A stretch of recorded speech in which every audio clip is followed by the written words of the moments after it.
திருச்சபைக்கு வந்திருக்கிற யாவரையும் அன்புநாதர் இயேசு கிறிஸ்துவின் ஈடு இணையற்ற நாமத்தினாலே நான் வாழ்த்துக்கள் கூறுகிறேன். ஹாப்பி சாபத். ஆண்டவர் மீண்டும் ஒரு வாய்ப்பு கொடுத்து இந்த ஓய்வு நாள் பள்ளி பாடம் படிப்பதற்கான ஒரு பாக்கியத்தை தந்ததற்காக ஆண்டவருக்கு நான் மனதார ஸ்தோத்தரிக்கிறேன். ஒரு சிறு ஜெபம் செய்துவிட்டு நம்ம இதயத்தை ஆண்டவருக்கு ஒப்பு கொடுத்து இன்றைய தினத்தின் பாடத்திற்குள்ளாக நம்ம என்ன பண்ணலாம், கடந்து போகலாம். கிருபை நிறைந்த நல்ல ஆண்டவரே, எங்களுக்கு இன்றைக்கு நீர் கொடுத்த இந்த பாடம் எங்கள் வாழ்க்கையில் நாங்கள் அபியாசிக்கும்படி, அதை கடைபிடிக்கும்படி, எங்களுடைய மனதை உந்தும்படியான உயிர்ப்பிக்கின்ற வார்த்தைகளை நீர் தர வேண்டுமாய் செபிக்கிறோம். ஆண்டவரே, நானோ பலவீனமானவன். ஆண்டவரோ, நானோ வார்த்தைகளில் குறைவுள்ளவன். ஆண்டவரே, குறைவுள்ள என்னையும் உம்முடைய ஆவியினாலே நிறைவாக்கி அந்த அளவில்லாத ஆவியானவரின் சிந்தனையை இறுக பிடித்து கொண்டு அவர் உயிர்ப்பிக்கின்ற வார்த்தைகளை பேசவும், என் சுயமான வார்த்தைகள் வெளிப்படாதபடிக்கு தடை செய்யவும் நான் ஒப்பு கொடுக்கிறேன். ஆண்டவரே, கேட்கிற உம்முடைய பிள்ளைகளும் இதயத்தை தாழ்த்தி ஆண்டவர் இன்றைக்கு என்ன பேச ஆசைப்படுகிறார் என்ற ஏக்கத்தோடு, தாகத்தோடு, வாஞ்சியோடு, பசியோடு கேட்க உதவி செய்யுங்க. அப்படி கேட்கிற ஆத்மாக்கு நிச்சயமாக தாகம் தீர்க்கும் ஒரு நல்ல பாடமாக இது அமைய கிருபை செய்ய வேண்டுமாய் இயேசுவின் ஈடு இணையற்ற நாமத்தினாலே ஜெபிக்கிறேன். ஜெப நல்ல பிதாவே, ஆமென். இந்த காலாண்டு முழுவதுமாக ஒரு அழகான பாடம் நமக்கு கொடுக்கப்பட்டிருக்கு. தேவனுடைய ஊழியம் என் ஊழியம். எல்லாரும் கவனிக்கிறீங்களா? தேவனுடைய ஊழியம் என் ஊழியம் என்று சொல்லப்பட்டிருக்கிறது. ரொம்ப அழகான ஒரு நடைமுறை வாழ்க்கையில் கடைப்பிடிக்கப்பட வேண்டிய விதத்தில் இந்த பாடங்கள் எழுதப்பட்டிருக்கு. நமக்கான தேவனுடைய ஊழியம், ஊழியத்துக்கு தேவனின் அழைப்பு, தேவனின் ஊழியத்தில் பங்கு பெறுதல், அயலானுக்கு ஊழியம், எளியவருக்கு ஊழியம், அதிகாரத்தில் உள்ளவருக்கு ஊழியம், சந்திக்கப்படாதோருக்கு ஊழியம் என்று இங்கே சொல்லப்பட்டிருக்கிற லிஸ்ட்டு ரொம்ப அழகாக இருக்குது. இன்றைக்கு நமக்கு சந்திக்கப்படாதவருக்கு ஊழியம் பாகம் 2 நம்ம என்ன பண்ணுறோம், படிக்கிறோம். 11வது வாரத்தில் நம்ம இருக்கிறோம். இந்த 11வது வாரத்தில் நம்ம இருக்கிறோம் அப்படின்னா 10 வாரம் இந்த பாடம் என்ன பண்ணியிருக்கிறோம், நம்ம நன்றாக படிச்சிருக்கிறோம் அப்படின்னு அர்த்தம். சரி, ஆண்டவர் அவ்வப்பொழுது அவருடைய தாசர்களை, ஊழியக்காரர்களை அழைத்து நமக்கு இந்த பாடத்தெல்லாம் என்ன பண்ணுறாங்க, கற்றுக் கொடுத்து வராங்க. அதுக்காக ஆண்டவரை நம்ம நன்றி செலுத்தலாம். சரி, இந்த வார பாடத்தை மிகவும் எளிமையான விதத்தில் சொல்லணும் அப்படின்னா, ஆண்டவராகிய இயேசு கிறிஸ்து தீரு சீதோன் பட்டணங்களில் உள்ளவர்களுக்கும் பட்டணத்தில் உள்ளவர்களுக்கும் தெரிந்து கொள்ளப்பட்ட இஸ்ரவேல் வம்சத்தார் அல்லாத புறஜாதிகளுக்கும் எப்படி ஊழியம் செய்தார் என்பதை இங்கே நம்மால் பார்க்க முடிகிறது. அது எப்படி நம்ம பார்க்க முடியும் அப்படின்னா, கானானிய ஸ்திரீ என்ற பெண்ணுடைய வாழ்க்கையில் இயேசு எவ்விதமாக செயல்பட்டார் என்பதின் மூலமாக நம்மால் பார்த்து தெரிந்து கொள்ள முடிகிறது. தெளிவாக இந்த விஷயத்தை, ஒரே ஒரு விஷயந்தான், அந்த விஷயத்தை படிச்சுட்டு நம்ம என்ன பண்ண போகிறோம் அப்படின்னா, நடைமுறையில் இந்த பாடம் கடைபிடிப்பதற்கு சாத்தியமாங்கிறத என்ன பண்ண போகிறோம், பார்க்க போகிறோம். சரிங்களா? நான் சொல்கிறது, இன்றைக்கு நம்ம கற்றுக்கிற பாடம் என்னென்னா, தீரு சீதோன்.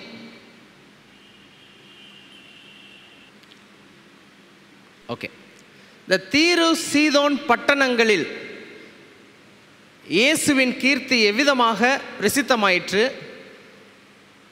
யூதர் அல்லாத புறஜாதியார்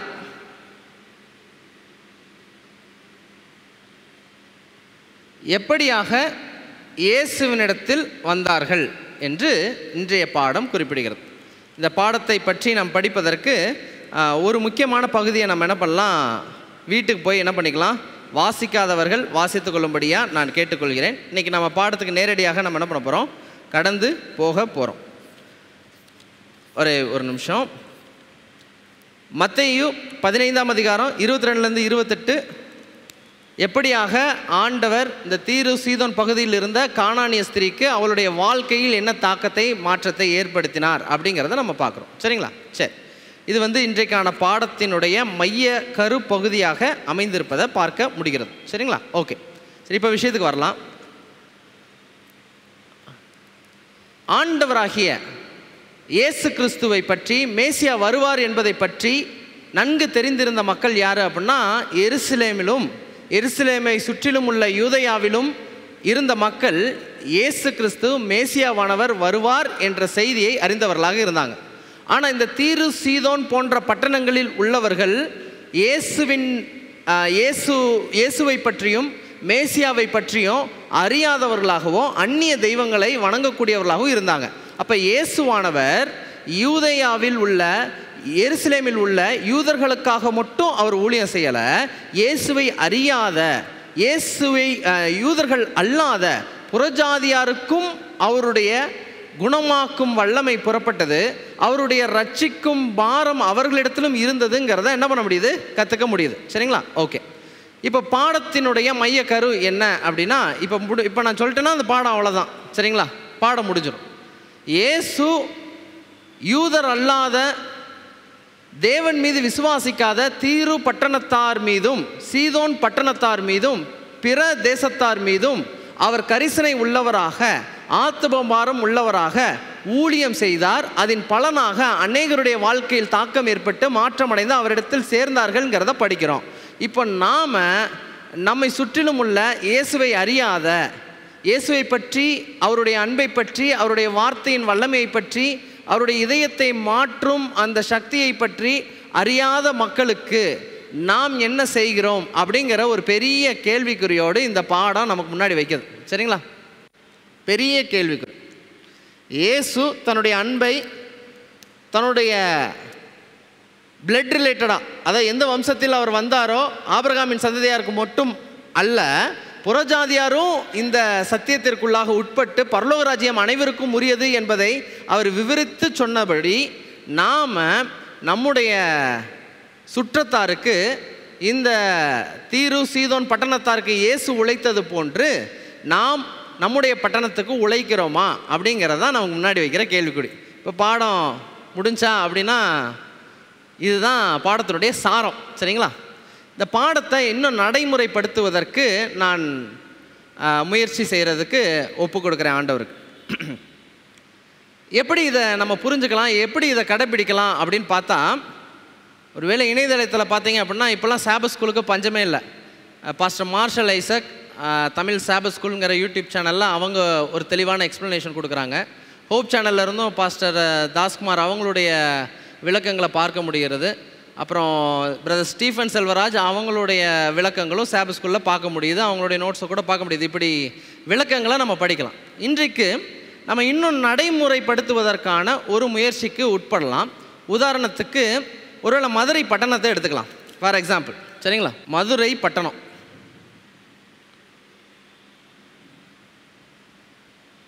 ஒருவேளை இணையதளத்தில் இருக்கிறவங்க எந்த மாவட்டத்தில் இருக்கீங்களோ அந்த மாவட்டத்தை என்ன பண்ணிக்கோங்க அப்படின்னா உதாரணமாக எடுத்துக்கோங்க. ஓகே. மதுரை பட்டணத்தில் தீரு சீதோன் மக்களுடைய வாழ்க்கையில் இயேசுவானவர் தாக்கத்தை ஏற்படுத்தினார், அவருடைய வார்த்தையினாலையும் அன்பினாலையும். மதுரை பட்டணத்தில் இயேசுவின் அன்பை எப்படியாக வெளிப்படுத்துவது? ஏதாவது உங்களுடைய சிந்தனைக்கு எட்டின விஷயங்கள் ஏதாவது இருந்தால் நீங்கள் சொல்லலாம்.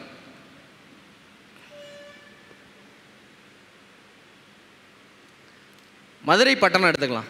சரிங்களா? இந்த மதுரை பட்டணத்தில் இயேசுவின் அன்பை எப்படி தெரியப்படுத்துவது? சந்திக்கப்படாதவருக்கு ஊழியம். இந்த பட்டணத்தை எப்படி பிரிக்கலாம்னு நான் சொல்கிறேன். சரிங்களா? சரி, நம்ம பட்டணத்தில் மதுரையில் எத்தனை லட்சம் பேர் இருக்கிறாங்கன்னு நினைக்கிறீங்க? எத்தனை லட்சம் பேர் இருக்கிறாங்க? எத்தனை லட்சம் பேர் இருக்கிறாங்க? ஒரு 1 லட்சம் பேர் இருப்பாங்கன்னு நினைக்கிறீங்களா? எத்தனை லட்சம் பேர் இருப்பாங்க? மதுரையில் கிட்டத்தட்ட 30 லட்சம் பேர் என்ன பண்ணுறாங்க, இருக்கிறாங்க. 30 லட்சம் பேர் 30 லட்சம் பேர் இருக்கிறாங்க. சரிங்களா? இது வந்து 2011 சென்சஸ். 2022 தெரில, கூடியிருக்கும். சரிங்களா? கட்டாயமாக கூடியிருக்கும். 30 லட்சம் பேர் இருக்கிறாங்க. சரிங்களா? இதில் 15 லட்சத்தி சொச்சம் வந்து ஆண்கள், 32 லட்சம், அதில் 15 லட்சத்தி சொச்சம் பெண்கள். சரிங்களா? ஓகே. கொஞ்சம் முன்ன பின்ன நான் போட்டிருக்கிறேன், ஒரு புரிதலுக்காக நீங்கள் என்ன பண்ணிக்க புரிஞ்சுக்கோங்க. சரிங்களா? ஒருவேளை எக்ஸாக்டாக வேணும் அப்படின்னா நீங்கள் மதுரை மக்கள் தொகை மதுரை பாப்புலேஷன் அப்படின்னு சொல்லிட்டு நீங்கள் நெட்டில் போட்டாலே என்ன பண்ணிடும், வந்துடும். சரிங்களா? நான் ஒன்றும் புதுசாக சொல்ல. இப்போ மதுரை மாவட்டத்தை எடுத்துக்கிட்டாச்சு. ஒரு 30 லட்சம் பேர் இருக்கிற ஒரு பட்டணம். அதில் 15 லட்சம் பேர், நீங்கள் இப்போ 32 லட்சம் பேர் இருக்கிற ஒரு பட்டணம். ஒரு 15 லட்சத்தி சொச்சம் ஆண்கள் இருக்கிறாங்க, 15 லட்சம் சொச்சம் பெண்கள் இருக்கிறாங்க. இதில் பார்த்தீங்க அப்படின்னா கல்வி அறிவு எத்தனை சதவீதம் இருக்குது அப்படின்னா 83% எவ்வளோ 83% அதிகமானோர் என்ன பண்ணியிருக்காங்க அப்படின்னா கல்வி அறிவோடு இருக்கிறாங்க. மதுரை பட்டணம் நல்லா கல்வி அறிவு இருக்கிற பட்டணம் தான் நம்ம இருக்கிற பட்டணம். சரிங்களா? இதில் மதுரை சுற்றி அநேக கிராமங்கள் இருக்கு. இதில் 30 லட்சம் பேரில் 60% நகரத்தை சார்ந்தவர்கள். நான் சொல்ல புரியுதுங்களா? சிட்டியில் இருக்கிறது பார்த்தீங்கன்னா 60% மக்கள் எங்கே இருக்கிறாங்க? சிட்டியில் தான் இருக்கிறாங்க. மீத உள்ள மக்கள் தான் சுற்றிலும் உள்ள கிராமப்புறங்களில் இருக்கிறாங்க. இப்போது மதுரை பட்டணத்துக்கு சத்தியம் சொல்லணும். இப்போ தீரு சீதோன் படிக்கிறோம் அப்படின்னா தீரு சீதோனில் என்ன நடந்துச்சு, ஆண்டவர் எப்படி சத்தியம் சொன்னார், அவங்க எப்படி அறியாதவர்களாக இருந்தாங்க, அவர்களே ஆண்டவர் எப்படி சத்தியத்துக்குள்ளே கூட்டு வந்து பரலோகம் சேர்க்கறதுக்கு வழிவகுத்தாருன்னு சொல்லிட்டு நம்ம படிக்கிற பாடத்தை எப்படி நடைமுறைப்படுத்தலான்னா, இப்போது இந்த மதுரை பட்டணத்தில் இவ்வளவு கல்வியறிவு உள்ளவர்கள் இருக்கிறாங்க, பட்டணத்தில் இருக்கிறவங்க 60% பேர் இருக்கிறாங்க. இவங்களை எப்படி சந்திக்கிறது அப்படிங்கிறத நம்ம படித்தோன்னா இன்னைக்கு பாடத்தினுடைய மைய கருவை நம்ம என்ன பண்ணிடலாம், பிடிச்சிடலாம். சொல்கிறது புரியுதுங்களா? ஓகே, சரி. இதை புரிஞ்சுக்கிறதுக்கு இன்னொரு சில விஷயங்கள் நான் கேட்குறேன், நீங்கள் உதவி செய்யுங்க. அதன் அடிப்படையில் நம்ம என்ன பண்ணலாம், படிக்கலாம். சரிங்களா? ஓகே, கவனிங்க. இந்த மதுரை பட்டணத்தில் சந்திக்கப்படாத கம்யூனிட்டி, சந்திக்கப்படாத மக்கள் கூட்டம், படாதவர்கள், சந்திக்கப்படாதவர்கள் யாருங்கிற லிஸ்ட் எடுக்கலாம். சந்திக்கப்படுவதற்கு என்ன செய்யலாங்கிறத 2வது லிஸ்ட் எடுக்கலாம். 2 லிஸ்ட் எடுக்கலாம். சரிங்களா? நான் சொல்கிறது, சந்திக்கப்படாதவர்கள் யார், சந்திக்கப்படுவதற்கு என்ன செய்யலாம், இதை நம்ம என்ன பண்ணலாம், கொஞ்சம் எடுக்கலாம். சந்திக்கப்படாதவர்கள்னால் யாருன்னு நினைக்கிறீங்க? ஒரு குரூப்பாக சொல்லுங்கள். உதாரணமாக நான் சொல்கிறேன். பொதுவாக அந்த காலவாசல் சிக்னலில் கடந்து வரும்போது அதிகமாக நம்ம பார்க்குறது இந்த பிளைண்ட் பீப்புள் வந்து உதவி கேட்டு வரதை பார்க்க முடியுது. எனக்கு தெரிஞ்சு நமக்கு பிளைண்ட் சர்ச் அப்படின்னு சொல்கிற மாதிரி பிளைண்டு மத்தியில் ஊழியம் நடக்குதா அப்படிங்கிறது எனக்கு தெரியலை. அப்போ நான் என் மனசில் சந்திக்கப்படாதவர்களுடைய லிஸ்ட்டில் நான் என்ன வச்சுருந்தேன் அப்படின்னா, பார்வை அற்றவர்களுக்கு இயேசுவின் அன்பை அறிவிக்கணும் அப்படிங்கிறத சந்திக்கப்படாதவர்களுடைய லிஸ்ட்டில் நான் வச்சேன். பிளைண்ட் பீப்புள், பார்வையற்றவர்கள். வேறு யாரெல்லாம் சந்திக்கப்படாத குரூப்னு நினைக்கிறீங்க? யாருங்கம்மா? Okay, super, excellent. Tribal people, மலைவாழ் மக்கள். மலைவாழ் மக்கள் பகுதியில் ஊழியம் நடக்கிறதா, ஊழியம் செஞ்சுக்கிட்டு இருக்காங்களா இவங்களான்னு தெரிஞ்சுக்கிற அளவுக்கு நமக்கு அங்கெல்லாம் நம்ம இங்கே யாராவது சந்திக்கிறதுக்கு அந்த மாதிரி ஐடியா இருக்குதாங்கிறதே ரொம்ப கம்மி தான், இல்லைங்களா? நான் சொல்கிறது ரொம்ப குறைவு. இப்போ ட்ரைபல் பீப்புளை சந்திக்கப்படாத அந்த குரூப்பை எப்படி சந்திக்கிறோம் அப்படிங்கிறது ஒரு லிஸ்ட்டில் நான் இன்னும் வச்சுக்கிறேன். வேறு என்ன சந்திக்கப்படாத இந்த பட்டணத்தில் இயேசுவை அறியாதவர்களை வேறு என்ன கேட்டகரிக்குள்ளே கொண்டு வரலாம்? ஒரு முக்கியமான கேட்டகரி இருக்குது. யார் அப்படின்னா திருநங்கைகள். அவங்களுக்கு எப்படி அவங்க வாழ்க்கையில் இயேசுவின் அன்பின் மூலமாக அவங்க வாழ்க்கையில் என்ன மாற்றத்தை, அவங்களுடைய வாழ்க்கையை எவ்வளோ தூரம் உயர்த்த முடியும்? திருநங்கைகள் அடிக்கடி நம்ம கடந்து வரக்கூடிய ரோடு பகுதிகளிலே அவங்க வாழ்வை நடத்துவதற்கு உதவி கேட்டு வருவதை பார்க்க முடியுது. அவங்களுக்கு எப்படி இயேசுடைய அன்பை சொல்ல போகிறது? சரி, வேற இந்த 3 குரூப் தானா, இல்லை வேறு குரூப் இருக்காங்களா? எனக்கு ஒரு ஆசை ஒன்று இருந்துச்சு. ஐயா ராஜகோபால் அவங்க இல்லை, எனக்கு அவங்க இருந்தால் இன்னும் சப்போர்ட்டிவாக இருக்கும்னு நினைக்கிறேன். ஓகே, எனக்கு ஒரு ஆசை என்னென்னா, ரொம்ப பேருக்கு ஊரில் ஒரு பஸ் ஸ்டாண்டில் ரயில்வே ஸ்டேஷனில் இறங்குறவங்களுக்கு இந்த செவன்த்ரே சர்ச்சுக்கு போகணும் அப்படின்னு சொன்னால் ரொம்ப பேருக்கு இந்த செவன்த்ரேங்கிற வார்த்தை அந்த புரியாதனால அந்த சர்ச்சுக்கு போகணுன்னொடனே இங்கே பெரிய சர்ச் இருக்குது இங்கே அப்படின்னு சொல்லிட்டு ஒருவேளை ஒரு சிஎஸ்ஐ சர்ச்சை சொல்லுவாங்க, இல்லைனா ஒரு ஆர்சி சர்ச்சை சொல்லுவாங்க. இங்கே ஒரு சர்ச் இருக்குங்கிறது ரொம்ப பேருக்கு, இந்த சர்ச்சுன்னு சொல்லலை, எல்லா ஊர்லேயும் நம்ம சர்ச் இருக்குங்கிறதே ரொம்ப ஆட்டோக்காரங்களுக்கு என்ன பண்ணாது, அவங்களுக்கு என்ன பண்ணாதுன்னா தெரியாது. அப்போ எனக்கு என்ன ஆசை அப்படின்னா, ஆட்டோக்காரர்களுக்கு என்று ஒரு சங்கம் இருக்கும். ஆட்டோக்காரர்களுக்கெலாம் எப்படி சத்தியம் சொல்கிறது? அப்படி அவங்களுக்கு ஏதாவது சத்தியம் சொல்லும்போது அவங்களுக்கு ஏதாவது நம்முடைய சபையின் மூலமாக அன்பு காட்டப்படும் போது இங்கே ஒரு சர்ச் இருக்குங்கிறதாவது அவங்களுக்கு தெரிய வருமா இல்லையா? அப்படிங்கிறப்போ இங்கே ஒரு சர்ச் இருக்குங்கிறது தெரிய வரும். அதற்கு மட்டும் இல்லை, அந்த அந்த ஐக்கியத்தில் இருக்கிறவர்களுக்கு இயேசுவின் அன்பை எப்படி சொல்கிறது அப்படிங்கிறது எனக்கு ஒரு எண்ணமாகவே இருந்துச்சு. சரிங்களா? நான் என் லிஸ்ட்டில் வந்து சந்திக்கப்படாதவர்களும் இந்த ஆட்டோக்காரர்கள் எப்படி சத்தியம் சொல்கிறது அப்படிங்கிறத நம்ம சிந்தனைக்கு வச்சுக்கலாம். ஆட்டோக்காரவங்க. சரி, வேற யார் குரூப்பில் நம்ம லிஸ்ட்டில் சேர்க்கலாம்? எனிவன்? வேற யாரும்?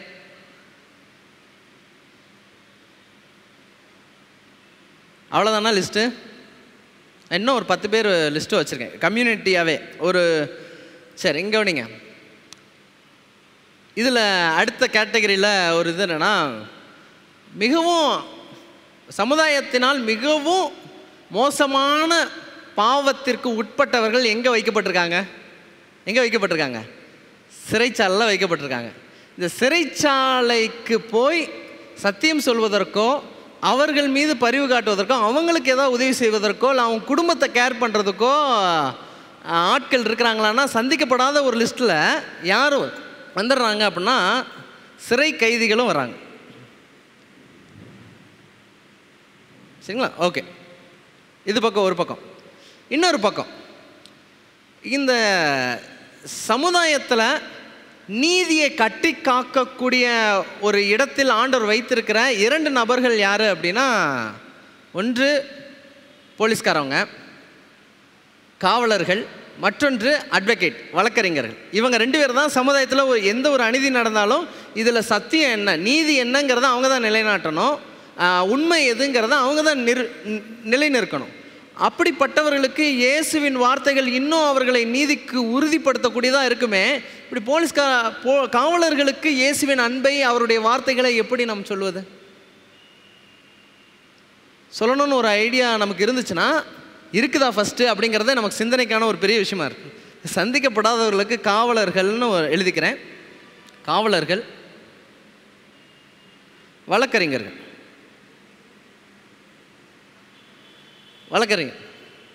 காவலர்களுக்கெல்லாம் எப்படி சத்தியம் சொல்கிறது? ம் ம் ம்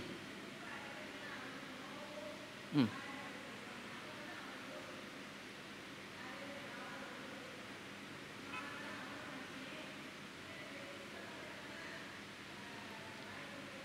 புரியுதுமா.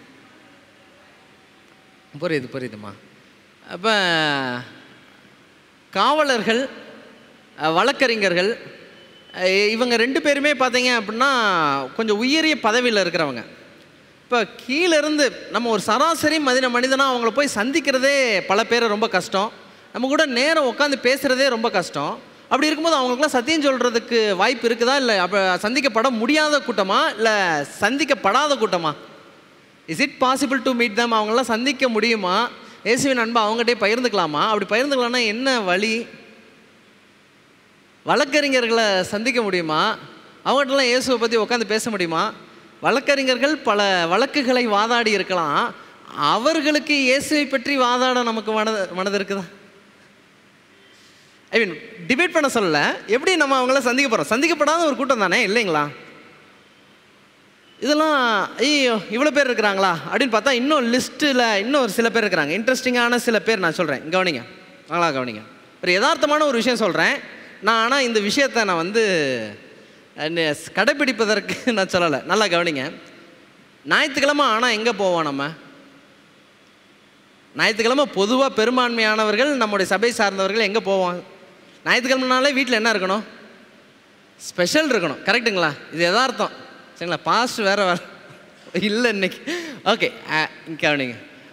ஒரு மட்டன் ஸ்டாலோ சிக்கன் ஸ்டாலுக்கோ போய் என்ன பண்ணுறோம், இல்லை ஒரு மீன் கடைக்கோ போய் பெரும்பான்மையானவர்கள் வெஜிடேரியன் டயட் ஃபாலோ பண்ணுறதில்ல, நான்வெஜ் தான் சாப்பிட்றோம். சரிங்களா? கவனிங்க, நீங்கள் அங்கே போய் வாங்கி நான்வெஜ் வாங்கி சமைச்சு சாப்பிட்டு இருக்கிறீங்க. உங்களுக்கு எல்லா சத்தியமும் இங்கே வாரம் சனிக்கிழமை கிடச்சிருது. அந்த கறிக்கடைக்காரருக்கு யார் சத்தியம் சொல்கிறது? அப்படிலாமா நம்ம யோசிக்கிறோம்? சரி, வெஜிடேரியனாக இருந்தால் ஒரு மார்க்கெட்டில் உள்ளவங்களுக்கு யார் சத்தியம் சொல்கிறதுன்னு நானே யோசிங்க. நான் சொல்கிறது புரியுதுங்களா? யதார்த்தமாக நான் பேசுகிறேன். நான் நான்வெஜ் சாப்பிட்றதுக்காக இங்கே பரிந்துரை செய்யலை. கறிக்கடைக்காரவங்க கூட இயேசுவின் அன்பை தெரிஞ்சுக்கணுமா இல்லையா? ஆமாவா இல்லையா? ஆமாவா இல்லையா? சரி, 2 மாதத்துக்கு ஒருக்க 1 மாதத்துக்கு ஒருக்க ஆண்கள் ஹேர் கட் பண்ணுறதுக்கு சலூனுக்கு போகிறோம். இந்த சலூனில் போய் முடி வெட்டக்கூடியவர்களுக்கு, முடி திருத்தம் செய்யக்கூடியவர்களுக்கு அகத்திருத்தம் செய்யக்கூடிய இயேசு இருக்கிறாருங்கிறத எப்படி சொல்ல போகிறோம்? நான் சொல்கிறது புரியுதுங்களா? எப்படி அவங்களாம் நம்ம லிஸ்ட்டில் இருக்கிறாங்களா?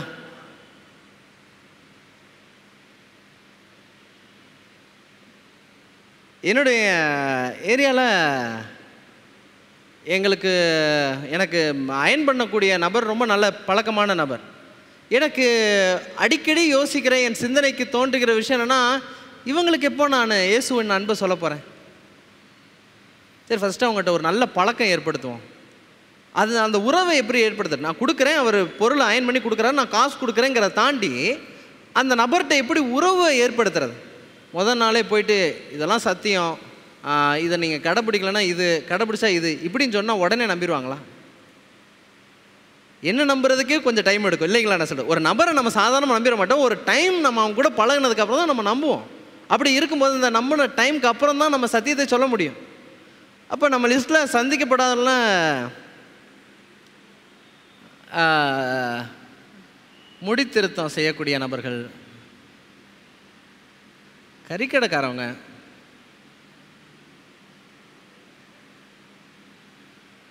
இப்படி நம்ம சந்திக்கப்படாதவர்களுடைய கூட்டம் கூட்டிகிட்டே போகுது. உதாரணத்துக்கு இன்னும் ஒரு சில விஷயம் சொல்கிறேன் நான். இப்போது ஒரு சிலர் நோயாளிகளாக இருக்கிறாங்க, நோயாளிகள் சந்திக்கப்படணும். மருத்துவமனைக்கு போயோ இல்லை அவர்கள் வீட்டில் முடியாதவங்களாக இருக்கிறாங்களோ அவங்கள போய் நம்ம சந்திக்கணும். அதுக்கு நம்ம யூஸ்வலாக என்ன பண்ணுவோம் அப்படின்னா, முடியாதவர்கள், இயலாதவர்கள், நோயாளிகள், வியாதியஸ்தருக்கு நம்ம சபையில் உள்ள மருத்துவ செய்தியோ இல்லை ஒரு மெடிக்கல் கேம்போ போட்டு என்ன பண்ணிடலாம் இந்த மாதிரி சத்தியங்களை சொல்கிறதுக்கு, சந்திக்கப்படாதவர்களுக்கு சந்திக்கிறதுக்கு நம்ம என்ன பண்ணலாம், முயற்சி நாம் செய்யலாம். ஆனால் இயேசு அறியாத டாக்டர்ஸுக்கு, நான் சொல்கிறது புரியுதுங்களா? இயேசு அறியாத டாக்டர்ஸ்க்கு நம்ம எப்படி சத்தியம் சொல்ல போகிறோம்? ஒரு ஏழை, ஒரு பிணியாளியாக இருக்கக்கூடிய நபர், ஒரு தேவையில் இருக்கிற நபருக்கு எளிமையாக அவங்கள சந்திக்கிறதுக்கான வாய்ப்பு இருக்குது. ஆனால் தொழில் செய்கிறவங்களை எப்படி சந்திக்க முடியும்? பிஸ்னஸ் பீப்புளை எப்படி சந்திக்க போகிறோம்? பிஸ்னஸ் பீப்புளை சந்தித்து சத்தியம் சொல்ல முடியுமா? ஒரு பெரிய துணிக்கடை ஊருக்குள்ளே இருக்குது. அந்த துணிக்கடையில் உள்ள வேலை பார்க்கக்கூடியவர்களை இயேசுவின் அன்பை பகிர்ந்துக்கிறதுக்கு நம்ம என்ன பண்ணலாம், ஏதாவது முயற்சி பண்ணலாம். அவங்களுக்கு ஒருவேளை மருத்துவ ரீதியாக ஏதாவது உதவி செய்ய முடியுமா, இல்லை அவர் வாழ்விற்கு ஏதாவது உதவி செய்ய முடியுமா, இல்லை அவங்களுக்கு எப்படி இயேசுவின் அன்பை காட்டுவதுங்கிறதுக்கு முயற்சி பண்ணலாம். ஆனால் அந்த ஓனரே ரட்சிக்கப்படுவதற்கு நம்ம என்ன முயற்சி செய்ய முடியும்? How to reach business people? First நான் கேட்ட இவங்கெல்லாம் எப்படி சந்திக்க போகிறோம் அப்படிங்கிற கேட்ட கேள்விக்கு முதல்ல நமக்கு இவங்கெல்லாம் சந்திக்கணுங்கிற எண்ணமே நம்ம மனசில் இருக்காங்கிறது ஒரு கேள்விக்குறியாக தான் இருக்குது. நான் சொல்கிறது புரியுதுங்களா?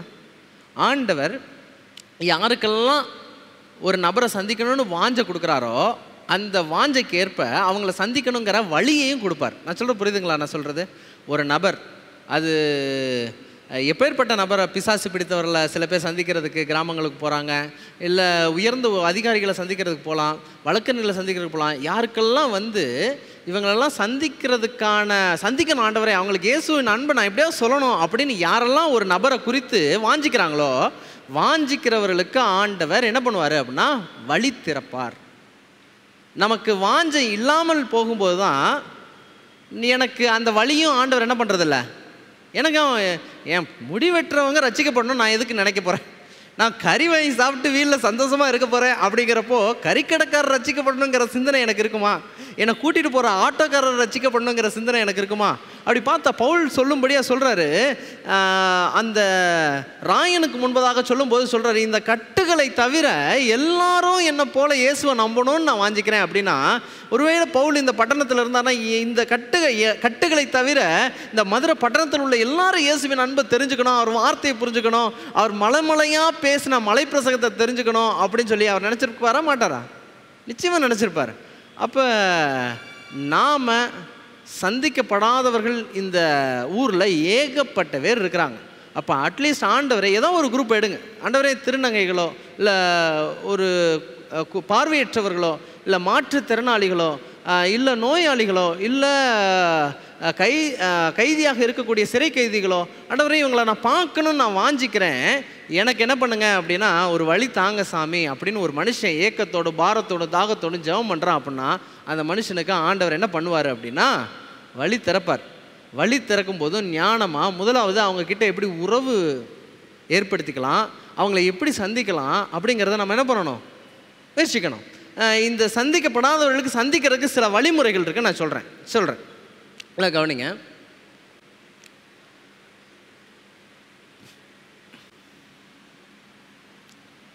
வழிமுறைகள் சரி, எப்படி இப்படி பலதரப்பட்ட சந்திக்கப்படாத ஒரு கூட்டத்துக்கு சத்தியம் சொல்கிறது, இயேசு சொல்கிறதுக்கான வழிமுறைகள் என்ன? யாரை வேணால் நீங்கள் எடுத்துக்கோங்க, என்ன வழிமுறைன்னு சொல்லலாம்.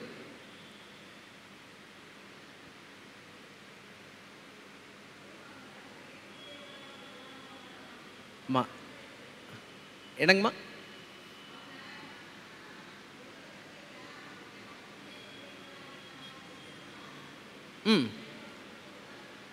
ஓகே, ஒரு நிமிஷமா, எனக்கு சரியாக கேட்கல. தம்பி யார் இருக்காங்களா? ஓகே, மைக் கொடுக்க முடியுமா?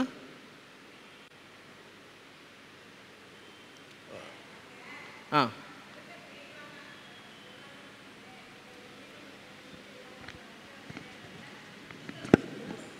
ம் ம் ம் ஆ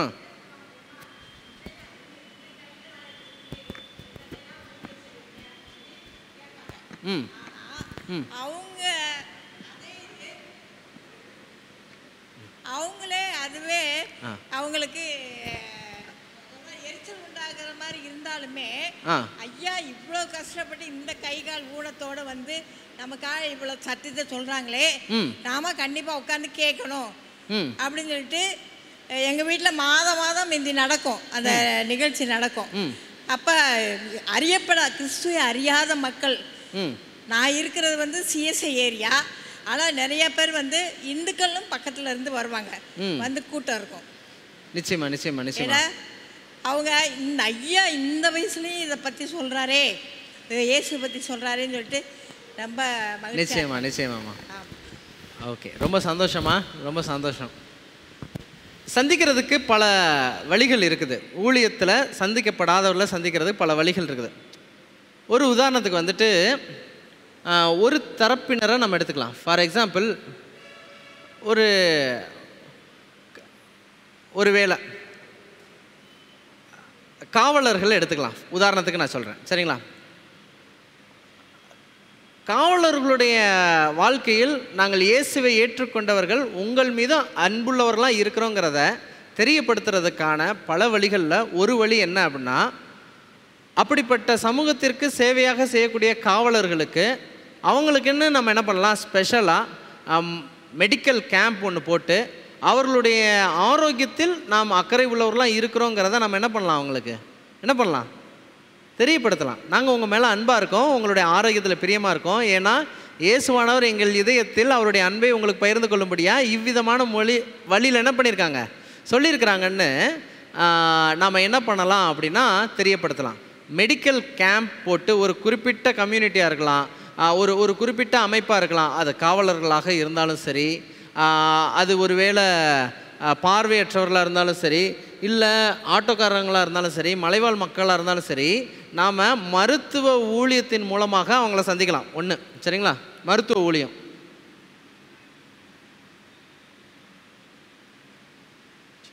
சரி, ஓகே. இப்போ கேள்வி, அநேகர் மருத்துவ ஊழியத்தில் நம்ம சபையில் இருப்பாங்க. நாம் இந்த மாதிரி மருத்துவ ஊழியம் நம்ம சபையில் செய்கிறோமா? சந்திக்கப்படாதவர்களை சந்திப்பதற்கென்று மருத்துவ ஊழியம் நம்முடைய சபையில் செய்கிறோமா? சரி, மௌனமே அதுக்கு பதில்னு எடுத்துக்கலாம் நம்ம, சரிங்களா? ஓகே. ரெண்டாவது இப்படி சந்திக்கப்படாதவர்களை சந்திக்கிறதுக்கு நம்ம என்ன இன்னொரு முயற்சி எடுக்கலாம் அப்படின்னா, இப்படிப்பட்டவர்களுக்கு ஸ்பெஷலாக ஏதேனும் கைப்பிரதி கொடுக்கலாம். இயேசுவின் அன்பை உடைய கைப்பிரதி கொடுக்கலாம். நல்லா கவனிங்க, கைப்பிரதி. சரிங்களா? ஓகே. இப்போ பார்த்தீங்கன்னா நவீன காலத்தில் வந்து ஸ்விக்கி ஆர்டர் பண்ணி சாப்பிட்றது வந்து வழக்கமாக போயிடுச்சு. ஈஸியாக என்ன பண்ணிடலாம், வீட்டில் ஆர்டர் பண்ணியே சாப்பிட்லாம். இப்படி இந்த ஸ்விக்கி டெலிவரி பண்ணக்கூடிய பசங்க ரொம்ப பேர் என்ன பண்ணுறாங்க, இது பண்ணுறாங்க. இப்போ என் வீட்டுக்கு வந்து அவங்க கொடுக்குறாங்க அப்படின்னா அப்படிப்பட்டவங்களுக்கு சத்தியம் சொல்கிறது எப்படி அப்படின்னு என்ன பண்ணேன், யோசிச்சுக்கிட்டு இருந்தேன். அப்படி யோசிக்கும்போது நாம் அப்படிப்பட்டவங்களுக்கு கொடுக்கறதுக்கு எதாவது கைப்பிரதி வச்சுருக்கோமா? எதாவது கைப்பிரதி இருக்கா நம்மகிட்ட? இப்படி சந்திக்கப்படாதவங்களுக்கு சந்திக்கிறது கைப்பிரதி ஏதாவது இருக்கா? இப்போ மருத்துவ ஊழியம் மூலமாக மக்களை சந்திக்கலாம், அவங்க அன்பை கொடுக்கலாம். Correct, super. அம்மா ஜெயரன் அம்மா அவங்களுடைய மினிஸ்ட்ரி எக்ஸ்பீரியன்ஸில் சொல்கிறாங்க, கைப்பிரதி ஊழியம் ரொம்ப எஃபெக்டிவான மினிஸ்ட்ரி. ஆமாம், கைப்பிரதி ஊழியம், கைப்பிரதி எனக்கு தெரிஞ்ச ஒரு குடும்பத்தை சொல்கிறேன், ரொம்ப சுவாரஸ்யமாக இருக்கிற விஷயத்த சொல்கிறேன். அவங்க என்ன பண்ணுவாங்க அப்படின்னா, கைப்பிரதி ஊழியம் செய்கிறதுக்கு என்ன பண்ணுவாங்க அப்படின்னா, இப்போது மதுரையிலேருந்து நாகர்கோயிலுக்கு ஒரு ட்ரெயின் போகுதுன்னு வச்சுக்கோங்க. அந்த ட்ரெயினில் என்ன பண்ணிடுவாங்கன்னா ஏறிடுவாங்க. கைப்பிரதிகள் எடுத்து ஒரு 1000 கைப்பிரதி எடுத்துகிட்டு ஏறிடுவாங்க. ஒவ்வொரு ஸ்டேஷனில் ஒவ்வொரு கம்பார்ட்மெண்ட்டுக்கு கைப்பிரதி என்ன பண்ணிடுவாங்க, கொடுத்துருவாங்க. போய் நாகர்கோயிலில் இறங்கிடுவாங்க. திரும்ப நாகர்கோயிலேருந்து அடுத்த ட்ரெயின் குடும்பமாக போவாங்க. குடும்பம் போய் கொடுத்து இறங்கிட்டு அடுத்ததான் என்ன பண்ணுவாங்கன்னா, அடுத்த ட்ரெயின் மதுரைக்கு எப்போயோ அந்த ட்ரெயினில் என்ன பண்ணிடுவாங்க, ஏறி அந்த ட்ரெயினில் கம்பார்ட்மெண்ட்டாக என்ன பண்ணுவாங்கன்னா கைப்பிரதிகளை கொடுத்துட்டு இறங்கக்கூடியவங்களாக இருப்பாங்க. இப்படிப்பட்ட கைப்பிரதியை படிச்சுட்டு சில பேர் அதில் உள்ள ஃபோன் நம்பரை லேட்டராக இந்த மாதிரி நான் படித்தேன், மேலும் தெரிஞ்சுக்கிறதுக்கு நான் ஏதாவது நீங்கள் உதவி செய்ய முடியுமான்னு சொல்லி கேட்குற நபர்கள் ரொம்ப பேர் இருக்கிறாங்க. நாங்கள் இந்த பைபிள் தியாலஜி காலேஜ் ஒன்று இருக்குது, இந்த ரோட்டில் இருக்குது. அந்த காலேஜுக்கு ஒரு மீட்டிங் ஒன்று நடந்துச்சு. வெளியில் நின்று பாஸ்டர் நாங்களாம் ஒரு கைப்பிரதி ஒன்று கொடுத்துட்ருந்தோம். அந்த கைப்பிரதியை படித்து முடிச்சுட்டு, இந்த கைப்பிரதி சம்மந்தமாக இன்னும் 27 கைப்பிரதி இருக்குது, உங்களுக்கு வேணுமான்னு சொல்லிட்டு அது பின்னாடி லாஸ்ட்டில் இணைப்பு இருந்துச்சு. அதை பார்த்துட்டு என்ன பண்ணியிருக்காங்க அப்படின்னா, அந்த அட்ரஸுக்கு வந்து லெட்ரு போட்டிருக்காங்க. அந்த கைப்பிரதி யார் அச்சிட்டது அப்படின்னா, அமேசிங் ஃபேக்ட்ஸ் அச்சிட்டது. அந்த கைப்பிரதியை பார்த்துட்டு அவங்க லெட்ரு போட்டிருக்கிறாங்க, இன்னும் 26 இல்லை மீதம் உள்ள கைப்பிரதிலாம் எனக்கு அனுப்புங்க, ஒரு செட்டாக அனுப்பாதீங்க, 2 செட்டாக அனுப்புங்க, இது ரொம்ப சூப்பராக இருக்குது, ரொம்ப ஆர்வமாக இருக்குது, நான் என் ஃப்ரெண்டுக்கும் கொடுக்கணும், அவங்களுக்கு சேர்த்து ஒரு காப்பி எக்ஸ்ட்ரா அந்த செட்டை அனுப்புங்க, சத்தியம் நிறைஞ்ச கைப்பிரதியை அப்படின்னு சொல்லி சொன்னாங்க. அப்போ ஒரு கைப்பிரதி ஒருத்தருடைய வாழ்க்கையில் என்ன தாக்கத்தை ஏற்படுத்துது அப்படின்னு பார்க்கும்போது அது மிக முக்கியமான விஷயமா இருக்குது. ரொம்ப பேருக்கு வாசிக்கிற அந்த பழக்கம் இல்லாட்டாலும் வாசிக்கிற அநேகருக்கு சத்தியம் உடையதாக இருக்குது. இப்படி சந்திக்கப்படாத கூட்டம் பெரிய கூட்டமாக இருக்குது. ஒன்று மருத்துவ மூலியம் சந்திக்கப்படணும், இன்னொன்று கைப்பிரதி கொடுக்கணும். கைப்பிரதி காணோம், மருத்துவ ஊழியம் அழிஞ்சு போச்சு. அப்படி இருந்துச்சுன்னா யார் சந்திக்கப்படுவோம்?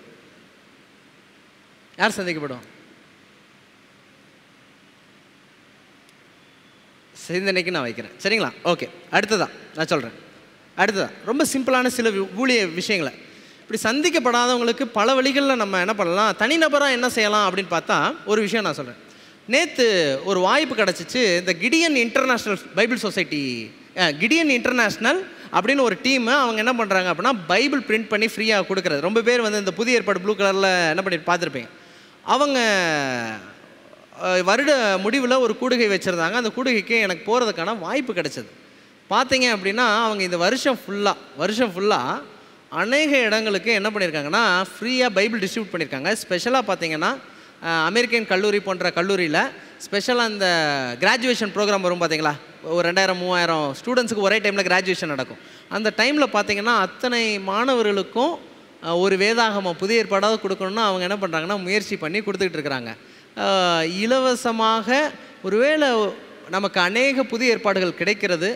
அந்த புதிய ஏற்பாடில் இந்த வருஷம் டிசம்பர் மாதம் ஆச்சு. இயேசு எனக்கு எவ்வளோ செஞ்சுருக்கிறாரு, உயிரை கொடுத்துருக்கிறாரு, உணவு கொடுத்துருக்கிறாரு, மறுபடியும் நோயிலிருந்து சுகப்படுத்திருக்கிறாரு, எனக்கு பொருளாதாரம் கொடுத்துருக்காரு, எல்லாம் கொடுத்துருக்கிறாரு. அவருக்காக நான் என்ன செஞ்சேன், அவருடைய பிள்ளைகளுக்காக என்ன செஞ்சேன்னு நான் திரும்பி பார்க்கும்போது என் வாழ்க்கையில் இந்த வருஷம் ஒரு 10 பைபிளாவது ஒருத்தவங்களுக்கு வாங்கி கொடுத்தேனா அப்படிங்கிறதே ஒரு இட்ஸ் அ சிம்பிள் திங். ஒரு மருத்துவ ஊழியமோ கைப்பிரதியோ பலருடைய உதவி, பலருடைய சப்போர்ட் தேவை. ஒரு பைபிள் வாங்கி கொடுக்கறது எவ்வளோ ஒரு எளிமையான ஒரு ஊழியம். இந்த ஊழியமாக நடக்குதா?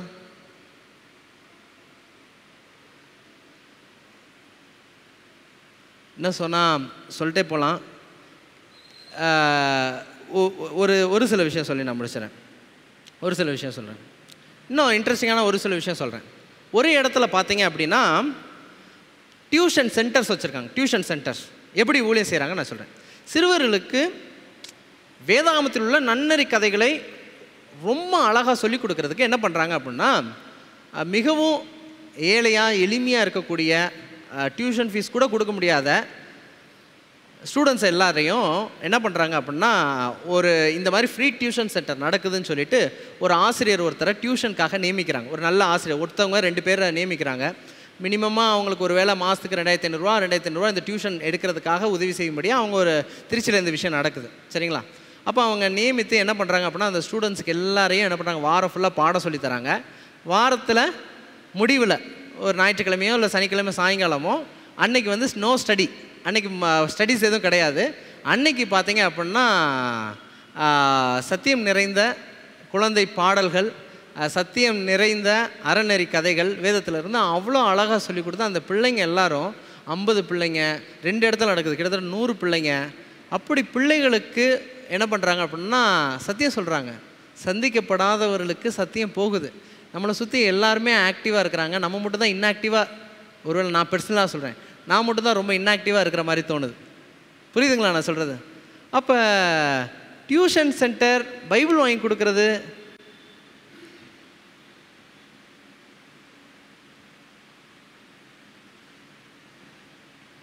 இது எல்லாமே சந்திக்கப்படுவதற்கான வழிமுறைகள். சரிங்களா? ஓகே, நான் முடிக்கிறேன்.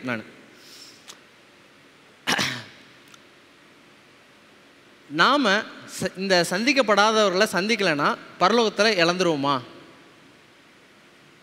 சந்திக்கப்படாதவர்களை சந்திக்கலைன்னா நம்ம பரலோகத்தை இழந்துருவோமா? என்ன ஊழியம் செய்யலைன்னா பரலோகம் போக மாட்டோமா?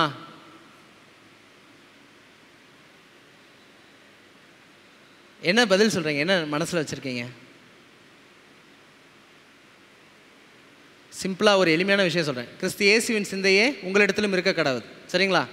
வேதம் தெளிவாக சொல்லுது, மனுஷர் முன்பாக எவன் என் நாமத்தை அறிக்கை செய்கிறானோ அவனை பிதாவுக்கு முன்பாக நானும் அவனை என்ன பண்ணுவேன்? அறிக்கை செய்வேன். மனுஷர் முன்பாக என்னை மறுதளிக்கிறவன் எவனோ அவனை நானும் பிதாவுக்கு முன்பாக மறுதளிப்பேன்னு மத்தேயுல ஆண்டவர் தெளிவாக சொல்கிறார். இங்கே ஆண்டவர் பரலோகத்தில் நிற்ப நியாய விசாரணை நடக்குது. நியாய தீர்ப்பின் போது நம்முடைய பேரை அவர் உச்சரிக்கணும். அப்போ உச்சரிக்கும் போது அவருடைய நாமத்தை இந்த உலகத்தில் அறியாத மக்கள் எனக்கு தெரிஞ்ச இயேசுவை மற்றவங்களுக்கு சொல்லணும் அப்படிங்கிற எண்ணத்தோடு நம்ம எத்தனை பேர் சொல்கிறோம்? நான் உங்களுக்கு சொல்கிறேன், நம்மளாம் ரொம்ப பிளஸட், ரொம்ப ஆசீர்வதிக்கப்பட்டவங்க. இயேசு நம்ம இதயத்தை மாற்றுறாரு. இயேசு என் கோபத்தை மாற்றுறாரு. இயேசு என் வெறுப்பை மாற்றுறாரு. இயேசு என் பகையை மாற்றுறாரு. மன்னிக்காத என் மனசை மாற்றுறாரு. இயேசு என் பெருமையை மாற்றுறாரு. இயேசு என் பொறாமையை மாற்றுறாரு. இயேசு என் இச்சையை மாற்றுறாரு. இயேசு என் அடிமைத்தனத்தை மாற்றுறாரு. மிருகமாக இருந்த என்னை மனுஷனாக மாற்றுறாரு. இயேசு என் வாழ்க்கையில் நம்பிக்கை கொடுக்குறாரு. மரண வீட்டில் கூட நம்பிக்கை இருக்குன்னா அது என் இயேசு கொடுக்குறாரு. மிருகமாக இருக்கிற என்ன மனுஷனாக மாற்றுறாருன்னா அதை என் இயேசு கொடுக்குறாரு. குற்ற உணர்வில் தவிச்சுக்கிட்டு இருக்கிற மனசுக்கு இயேசு விடுதலை கொடுக்குறாரு. அடிமைத்தனத்தில் சிக்கி தவிக்கிறவனை இயேசு விடுவிக்கிறாரு. இப்படிப்பட்ட இயேசு ரொம்ப பேருக்கு இல்லை. அப்போ நான் எவன் ஒருவன் இயேசுவின் அன்பை முழுமையாக ஏற்றுக்கொள்கிறானோ அவன் எப்படி இருப்பான் அப்படின்னா, ஐயோ இயேசு என் வாழ்க்கையே மாற்றிட்டாரு, இயேசுக்கு என்னை பற்றி எல்லாம் தெரியுதுன்னு சொல்லிட்டு இந்த சமாரிய ஸ்திரீ ஊருக்குள்ளே போயிட்டு இயேசு வந்திருக்காரு, அவர் என்னை பற்றி எல்லாம் தெரியுதுன்னு சொல்லிட்டு இயேசுவின் அன்பை பட்டணத்துக்கே போய் சொல்லி கூட்டு வந்த மாதிரி எவன் ஒருவன் அந்த சமாரிய ஸ்திரீ இயேசுவை பார்த்த மாதிரி ஒரு நாள் யாராவது இயேசுவை பார்த்துட்டோம் அப்படின்னா நம்ம கால் தரையிலே நிற்காது. என்ன பண்ணுவான்? பானையை வச்சுட்டு, அவர் குடிக்க தண்ணி கேட்டார், அதை கூட அந்த அம்மா கொடுக்காம பானையை வச்சுட்டு ஓடிட்டாங்க. I don't want to waste my time because I met Jesus. இயேசுவை நான் பார்த்துட்டேன், இனி இறப்பதற்கு நேரம் ஒன்றும் இல்லை. பட்டணம் ஃபுல்லாக ஓடி போய் வாங்க இயேசுவை பார்க்க வாங்க, இயேசுவை பார்க்க வாங்க, இயேசுவை பார்க்க வாங்கன்னு அந்த அம்மா கூப்பிட்டுறாங்க. அப்போ ஏன் அது நடக்கலை அப்படின்னா, நாம் வாரம் சர்ச்சுக்கு வரோம், ஆனால் இயேசுவை பார்த்தோமான்னு தெரில. எவன் ஒருவன் பவுல் சந்தித்த இயேசுவை பார்த்துடணும், சகீவு சந்தித்த இயேசுவை பார்த்துடணும், சமாரிய ஸ்திரீ சந்தித்த இயேசுவை பார்த்துடணும். இப்படி ஒருத்தன் தான் வாழ்க்கையில் இயேசுவை பார்த்துட்டான், அந்த சந்திப்பு நம்ம வாழ்க்கையில் நடந்துருச்சு, அவர் என் இதயத்தை மாற்றிட்டாருன்னு அந்த எண்ணம் என் மனசை தாக்கிருச்சு அப்படின்னா நிச்சயமாக நான் என்ன பண்ணுவேன் அப்படின்னா இயேசுவை பட்டணம் ஃபுல்லாக சொல்லுவேன். நிச்சயமாக சொல்லுவேன். அந்த அன்பை எல்லாருக்குமே நான் சொல்லுவேன். அப்படி நான் சொல்லலை அப்படின்னா நான் இன்னும் யாருடைய அன்பையே உணரலைன்னு அர்த்தம். அப்படின்னா இயேசுடைய அன்பையே உணரலை. அந்த இயேசுடைய அன்பை உணராதனால தான் என்னை சுற்றி உள்ளவங்களாம் ரட்சிக்கப்படணுங்கிற எண்ணமே எனக்கு என்ன பண்ண மாட்டேது, பல நேரம் வரமாட்டேது. ஒரு சிம்பிளான விஷயம், கடைசியாக ஒரு ஸ்டோரி சொல்லி முடிச்சிடுறேன். கரெக்டாக 10 பாடம் படிச்சிருக்கோம், இன்னையோடு சேர்த்து 11வது பாடம். இந்த 10 பாடம் படித்து யாராவது ஏதாவது ஊழியத்துக்குன்னு ஏதாவது முயற்சி எடுத்தவங்க இருந்தீங்கன்னா சாட்சியாக கூட முன்னன்னு சொல்லலாம். ரொம்ப பேருக்கு அது இன்ஸ்பிரேஷனாக இருக்கும். 10 பாடம் படிச்சிட்டேன் அப்படின்னா இந்த 10 பாடம் படித்தவங்க இன்றைக்கி ஒரு தீர்மானம் எடுங்க, இந்த பாடத்தையும் என் வாழ்க்கையை நான் மாற்றிக்கணும். இந்த 10 பாடத்தையும் படித்து நான் திருந்தலை அப்படின்னா இந்த மாதிரி 10 பாட புஸ்தகம் போட்டாலும் நம்ம திருந்த மாட்டோம். Is it practically true? ஆமாம். 10 பாடம் படித்து என் மனசை நான் ஒப்பு கொடுக்கல, ஆண்டவருக்குன்னு ஏதாவது செய்கிறதுக்கு என் மனசை ஒப்பு கொடுக்கல, ஆண்டவர் என்கிட்ட எதிர்பார்க்க எளியவருக்கு ஊழியத்தை பற்றி எதுக்கு ஆண்டவர் என்கிட்ட பேசணும், அதிகாரத்தில் உள்ளவங்களுக்கு ஊழியம் செய்யணுங்கிறத ஆண்டவர் எதுக்கு பேசணும்? அது தாஸ் பாஸ்டர் தானே பேசணும், ஏன்னா அவர் தானே பாஸ்டர், அவர் தானே ஊழியம் பண்ணணும். இல்லை, நம்ம எல்லாரும் ஊழியம் செய்யணுங்கிறக்காக தான் ஆண்டவர் நம்மகிட்ட சொல்கிறார். அதிகாரத்தில் உள்ளவங்க, ஆண்டவரே அதிகாரமா, என் வீட்டில் என் கணவன் கூட என் வார்த்தையை கேட்க மாட்டார், அதிகாரத்தில் உள்ளவங்களுக்கு செய்யலாமா, செய்ய முடியுமா? ஆண்டவர் நமக்கு அந்த எண்ணத்தை கொடுக்குறக்காக தான் இந்த பாடத்தை கொடுக்குறாரு. தெளிவாக சொல்கிறேன், இந்த பாட புத்தகம் நம்முடைய வாழ்க்கையில் மிக முக்கியமான புத்தகமாக இருக்குது. இந்த பாட புத்தகம் நம்முடைய வாழ்க்கையாக மாறணுங்கிறக்காக தான் இதை என்ன பண்ணியிருக்காங்க அப்படின்னா எழுதி கொடுத்துருக்காங்க. ஃபைனலாக ஒரு ஸ்டோரி சொல்லி முடிச்சிட்றேன், நல்லா கவனிங்க. ஒரு 2 சகோதரர்கள் மீன் பிடிக்கணும்னு ஆசைப்பட்டாங்க. மீன் பிடிக்கணும், நல்லா மீன் பிடிக்கணும். ஆனால் இவங்களுக்கு மீன் பிடிக்க தெரில. அப்போ மீன் பிடிக்கிறது எப்படி அப்படின்னு என்ன பண்ணாங்கன்னா பேச ஆரம்பித்தாங்க, படிக்க ஆரம்பித்தாங்க. மீன் பிடிக்கிறது எப்படி? ஒருவேளை அவங்க போய் ஒரு காலேஜில் சேர்ந்தாங்க, பிஎஸ்சி ஃபிஷாலஜி அப்படின்னு வச்சுக்கோங்க. மீன் பிடிக்கிறது எப்படிங்கிறத படிக்கிறதுக்கு ஒரு 3 வருஷம் படிப்பு. அப்போ ஒவ்வொரு மீனுக்கும் ஒவ்வொரு விதமான தந்திரங்கள் இருக்குது. சில மீன் அந்த இதை தூண்டில் போட்டே பிடிச்சிடலாம், எல்லா மீனும் அந்த தூண்டில் இது பண்ணாது. அதுக்கு எதுக்கெல்லாம் வலை போடணும், எதுக்கெல்லாம் இது பண்ணணும் படித்து முடித்தாங்க. பிஎஸ்சி முடித்த உடனே அவங்களுக்கு இந்த படிப்பு ரொம்ப பிடிச்சிருச்சுன்னு எம்எஸ்சி படித்தாங்க. எம்எஸ்சி முடித்ததுக்கப்புறம் சரி பிஹெச்டி முடிச்சிடலான்னு சொல்லிட்டு பிஹெச்டி முடித்தாங்க. பிஹெச்டி முடித்ததுக்கப்புறம் அவங்களுக்கு எந்த மீனை எப்படி பிடிக்கணும், எத்தனை ஆயிரம் மீன் இருக்குது, எந்த குளத்தில் எந்த மாதிரி மீன் இருக்குன்னு அவ்வளோ ஃபேக்ட் அவங்களுக்கு என்ன பண்ணும் தெரியும். உடனே இவங்களை என்ன பண்ணுறாங்க அப்படின்னா பிஹெச்டி முடித்து அவங்க டாக்டர் பட்டம் வாங்கினதுனால ஒவ்வொரு செமினார்ஸுக்கு கூப்பிட்றாங்க. மீன் பிடிக்கிறத பற்றி அவ்வளோ சூப்பராக இவங்களுக்கு தெரிஞ்சிருக்கு, நீங்கள் வாங்க ஃப்ரெண்ட்ஸ் 2 பேருமே வாங்க எங்களுக்கு எல்லாருக்கும் அந்த இதை சொல்லிக் கொடுங்கன்னு எல்லாருக்கும் சொல்லிக் கொடுக்குறாங்க. ஆனால் பிஎஸ்சி படித்தாச்சு, எம்எஸ்சி படித்தாச்சு, பிஹெச்டி முடித்தாச்சு, மீன் பிடிக்கிறது எப்படிங்கிறதெல்லாம் தெளிவாக படித்தாச்சு. ஆனால் வாழ்க்கையில் அவங்க எத்தனை மீன் கூட பிடிக்கல, ஒரு மீன் கூட பிடிக்கல. நம்ம கதையும் எப்படி தான் இருக்குது அப்படின்னா அப்படி தான் இருக்குது. பைபிள் எக்ஸாமா 100க்கு 100, பைபிள்லையா நம்ம பிஹெச்டி. மரித்தோரின் நிலைன்னு கேட்டால் மரித்தோர்கள் ஒன்றும் அறியார்கள் மனப்பாடமாக வசனம் சொல்லிடுவோம். ஓய்வு நாளை பற்றி கேட்டால் 100 வசனம் சொல்லுவோம் இல்லையா? தேவத்துவத்தை பற்றி கேட்டோன்னா பக்கமாக நம்ம விளக்கம் கொடுப்போம் இல்லையா? நான் சொல்கிறது எல்லாம் படித்தோம். ஆனால் மீன் எங்கே, மீன் பிடிக்க எப்போ போகிறது? ஒருவேளை ஃபிஷ்லெஸ் ஃபிஷர்மேன் அப்படின்னு அந்த மீன் இல்லாத மீன் பிடிக்காத மீனவர்கள்ங்கிற மாதிரி நம்ம இருந்துராதபடிக்கு இந்த பாடம் நம்ம வாழ்க்கையை கொஞ்சம் அசைக்கட்டும், உணர்த்தட்டும், குத்தட்டும், என்ன வேணால் பண்ணட்டும், அலோவ் பண்ணலாம். ஆண்டவருக்கு ஏதாவது ஒன்று செய்யலாம். பரலோகம் போகும்போது ஏதோ ஒரு ஆத்மா பரலோகத்துக்கு வந்திருக்கு அப்படின்னா, பிரதர் நீங்கள் அன்றைக்கி கொடுத்த பைபிள் தான் பிரதர், நீங்கள் அறிமுகப்படுத்தின இயேசு தான் பிரதர் என்னை விடுவிச்சார், நீங்கள் சொன்ன அந்த ஒரு வார்த்தை தான் பிரதர் அப்படின்னு சொல்லிட்டு யாராவது ஒருத்தவங்க பரலோகம் நான் வர்றதுக்கு நீங்களும் ஒரு காரணம்னு சொல்லி சொன்னாங்கன்னா அந்த ஒரு வார்த்தை எனக்கு போதும். அந்த வார்த்தைக்காகவே என் வாழ்க்கை ஃபுல்லாக வாழணும்னு நான் நினைக்கிறேன்.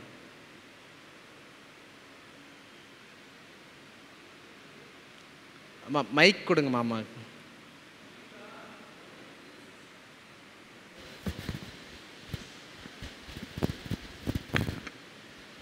கேட்குதா? கொஞ்சம் சத்தமா. எல்லாருக்கும் இந்த ஓய்வு நாள் பாடத்தில் உங்களுக்கு வேண்டியவங்களும் தெரிஞ்சவங்க சொந்தக்காரங்க பேர் எழுதி அவங்களுக்காக தினமும் ஜெபம் பண்ணுங்கன்னு ஒரு பாடத்தில் சொன்னாங்க. அதே ஒரு லிஸ்ட்டை எழுதி வச்சுட்டு அவங்களுக்காக ஜெபம் பண்ணிகிட்டே இருந்தாமே கண்டிப்பாக பரிசுத்த ஆவியானவர் அவங்கள பேசுவார், நமக்கு தைரியத்தை கொடுப்பாரு, நம்ம போய் அவங்கள்ட்ட மறுபடியும் பேசலாம், அவங்களுக்காக ஜெபம் பண்ணலாம். அது ஊழியத்தில் ஒரு பகுதி நான் நினைக்கிறேன். சூப்பர்மா, தேங்க்யூ. சூப்பர்மா, சூப்பர். ஒரு ஒரு அருமையான ஒரு விஷயம், ரொம்ப அழகாக ஒரு விஷயம் சொன்னாங்க. சரி, ஹவு டு ஸ்டார்ட் திஸ், இதெல்லாம் இவங்களை சந்திக்கணும், இதுதான் பண்ணணும்னா என்ன பண்ணணும் அப்படிங்கிறதுக்கு ஒரு அழகான விஷயம் சொன்னாங்க. ஒரு ஸ்டோரி ஒன்று சொல்கிறேன். ஜோசப் கிட்டர் அப்படின்னு சொல்லிட்டு ஒரு அட்வென்டிஸ்ட் பாஸ்டர் ஒருத்தர் இருந்தார். ஜோசப் கிட்டர், சரிங்களா? ஜோசப் கிட்டர், நான் இந்த ஸ்டோரி சொல்லி முடிச்சிடுறேன். ஜோசப் கிட்டர்னு ஒரு பாஸ்டர் ஒருத்தர் இருந்தார், சரிங்களா? அந்த பாஸ்டர் வந்து பார்த்தீங்கன்னா சர்ச்சு க்ரோத் எக்ஸ்பர்ட், அதில் வந்து பிஹெச்டி வாங்கியிருக்காரு.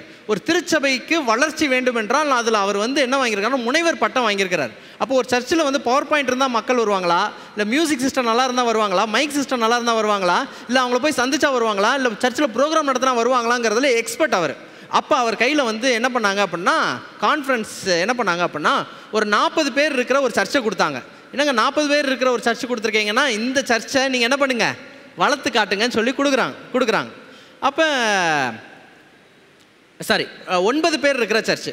என்னங்க 9 பேர் இருக்கிற சர்ச்சு கொடுக்குறீங்கன்னு சொன்னால் அந்த சர்ச்சுடைய பின்னணி அவர் விசாரிக்கிறார். 9 மெம்பர்ஸ் இந்த சர்ச், சரிங்களா? அப்போ 9 பேர் இருக்கிறாங்களே என்னன்னு சொல்லி கேட்கும்போது அவர் சொல்கிறாரு, இதுக்கு முன்னாடி இந்த சர்ச்சில் வந்து எத்தனை வருஷத்துக்கு முன்னாடி ஞானஸ்தானம் நடந்திருக்குன்னா, கிட்டத்தட்ட 26 வருஷத்துக்கு முன்னாடி தான் கடைசி ஞானஸ்தானம் நடந்திருக்குன்னு சொல்கிறாங்க. சரி, கடைசியாக எப்போ எஃபர்ட் மீட்டிங் போட்டாங்க அப்படின்னு சொல்லி கேட்டால் 20 வருஷத்துக்கு முன்னாடின்னு ஒன்று, இந்த சர்ச்சை எனக்கு வேணவே வேணாம் அப்படின்னு சொல்லி என்ன பண்ணுறாரு சொல்கிறார். இல்லை, நீங்கள் தான் இந்த சர்ச்சில் இருக்கணும். 9 பேர் இருக்கிறாங்க, இவருடைய ஃபேமிலி மெம்பர்ஸ் சேர்த்து 13 பேர். அப்போ சரி, இந்த சர்ச்சை வளர்க்கணும்னு சொல்லிட்டு அவர் என்ன பண்ணுறாருன்னா, ஒரு பிளான் பண்ணுறாரு. அப்போ பிளான் பண்ணிவிட்டு அங்கே உள்ள மூப்பர்கள் எல்லாரையும் கூப்பிட்டு, நம்ம வாரம் எல்லோரும் சேர்ந்து சாப்பாடு சாப்பிட்லாமா அப்படின்னு சொல்லிட்டு கொண்டு வந்து சாப்பிட்லாமான்னு சொல்லிட்டு அவர் என்ன பண்ணுறாரு அப்படின்னா பிளான் பண்ணுறாரு.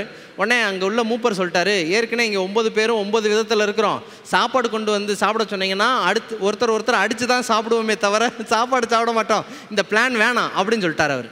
என்னடா இந்த சர்ச்சுக்குள்ளே எப்படிடா ப்ராக்ரஸ் பண்ணுறதுன்னு அவர் தெரில. ரெண்டாவது, சர்ச்சுக்கு ஒரு புல்லட்டின் வைக்கலாமான்னு ஒரு தீர்மானம் எடுப்போம், எல்லா மெசேஜும் அதில் நான் என்ன தெரிவிக்கணுமோ அதில் நான் போடுறேன்னு சொல்கிறாரு. இருக்கிறது 9 பேர், எதுக்கு புல்லட்டின்னு, அதுவும் வேணான்னு சொல்லிட்டாங்க. சரி, என்ன பண்ணுறதுன்னு யோசிச்சுக்கிட்டே இருந்து 3ஆவதாக ஒரு பிளான் சொல்கிறாரு அவர். ஒவ்வொரு வாரமும் யோசிச்சு சொல்கிறாரு, நோன்னு வருது. சரி, குழந்தைங்களை கிட்ஸ் மினிஸ்ட்ரி பண்ணலாமா, குழந்தைங்கள்லாம் கூப்பிட்டு நம்ம எடுக்க ஆரம்பிக்கலாம், சுற்றிலும் உள்ள எல்லா குழந்தைங்களையும் நம்ம கூப்பிடலாம் அப்படின்னு சொல்கிறாரு. அதெல்லாம் வேணாம், இதெல்லாம் சுத்தமாக ஒன்றத்துக்கு உதவாது, நாங்கள் பார்க்காத ஊழியமா அப்படின்னு அவங்க என்ன பண்ணுறாங்க சொல்கிறாங்க. மனசு விட்டு போச்சு, இந்த சர்ச்சை எப்படி வளர்க்குறது அப்படிங்கிறது அவருக்கு ரொம்ப பெரிய ட்ரபிள் ஆயிடுச்சு. அப்போ பார்த்தீங்க அப்படின்னா அவர் மனசு உடஞ்சா அவருடைய ஃப்ரெண்டுக்கு ஃபோன் பண்ணுறாரு, இந்த மாதிரி எனக்கு சர்ச்சு பிடிக்கலப்பா, சர்ச்சில் எதுவுமே செய்ய விட மாட்டாங்க, இருக்கிறது 9 பேர், 26 வருஷமாக பேப்டிசம் நடக்கல, 20 வருஷமாக ஊழி நடக்கல, என்னப்பா பண்ணுறதுன்னொடனே அவர் ஃப்ரெண்டு சொல்லியிருக்கிறாரு, ஆண்டவரே இந்த திருச்சபையை இந்த தேசத்தை எனக்கு தாங்க, இல்லை என்றால் சாகிறேன் அப்படின்னு நீ ஜெபம் பண்ணு, ஆண்டவர்கிட்ட ஒப்பு கொடுத்து ஜெபம் பண்ண, ஆண்டவர் ஏதாவது செய்வார்னு அம்மா சொன்ன மாதிரி ப்ரேயர் பண்ண ஆரம்பித்தார். ப்ரேயர் பண்ண ஆரம்பித்தோடனே இவர் ப்ரேயர் பற்றி பிரசங்கம் பண்ண ஆரம்பித்தாராம். ப்ரேயர் பற்றி மற்றவங்களுக்காக நீங்கள் ஜெபம் பண்ணுங்கள், யாரெல்லாம் நீங்கள் ரசிக்கணும்னு நினைக்கிறீங்களோ, எந்த கூட்டத்தை ரசிக்கணும்னு நினைக்கிறீங்களோ, எந்த கூட்டத்தை சந்திக்கப்படணும்னு நினைக்கிறீங்களோ அவங்களுக்காக என்ன பண்ணுங்கள், ஜெபம் பண்ணுங்கள் அப்படின்னு சொல்லிட்டு என்ன பண்ணார் அப்படின்னா சொல்ல ஆரம்பித்தாராம். உடனே அந்த 9 பேரும் பார்த்திங்கன்னா வயசானவங்க, அந்த சர்ச்சில் மிகவும் வாலிபமாக இருக்கக்கூடியவங்களுடைய வயதே 81. நான் சொல்கிறது புரியுதுங்களா?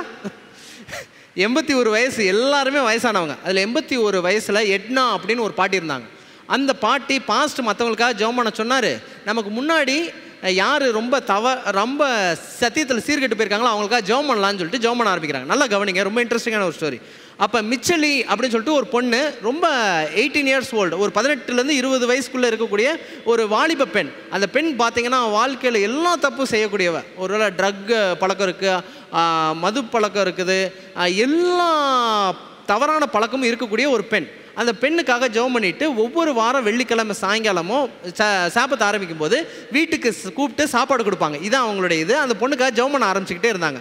அப்போ இந்த பொண்ணை நீங்கள் ரச்சிங்க ஆண்டவரேன்னு. அப்போ இந்த பொண்ணை ரசிக்கிறக்காக ஜெபம் பண்ணிக்கிட்டே இருக்கிறாங்க. அப்போ வந்து பாஸ்டருக்கு ஒரு மனசில் என்னென்னா, இந்த ஊரில் ஒரு எஃபர்ட் மீட்டிங் போடணும்னு சர்ச்சில் போய் சொல்கிறார். எப்பயும் போல் எஃபர்ட் மீட்டிங்லாம் ஒன்றுத்துக்கு உதவாது, நாங்கள் பார்க்காத ஊழியமா, ஐயா நீங்கள் சொன்னது 20 வருஷத்துக்கு முன்னாடி நம்ம ஒன்று ட்ரை பண்ணலான்னு சொல்கிறாரு. உடனே பாஸ்டர் சொல்கிறாரு, இந்த வட்டம் எஃபர்ட் மீட்டிங் ட்ரை பண்ணுறோம், ஒரு ஆத்மா கூட வரல, சத்தியத்தை ஏற்றுக்கல அப்படின்னா நான் இந்த சர்ச்சை விட்டு நான் போயிடுறேன்னு சொல்கிறார் பாஸ்டர். அப்படின்னா எழுதி தரீங்களான்னு சொல்லி அங்கே உள்ள மூப்பர் கேட்குறாரு. நான் எழுதி தரேன்னு என்ன பண்ணுறாரு, எழுதி கொடுத்துட்றாரு. இவர் ஜெபம் பண்ணுறாரு, ஆண்டவரே எனக்கு ஒரு ஆத்மா இந்த எஃபர்ட் மீட்டிங்கில் கொடுங்கன்னு சொல்லி ஜெபம் பண்ணிகிட்டு இருக்காரு.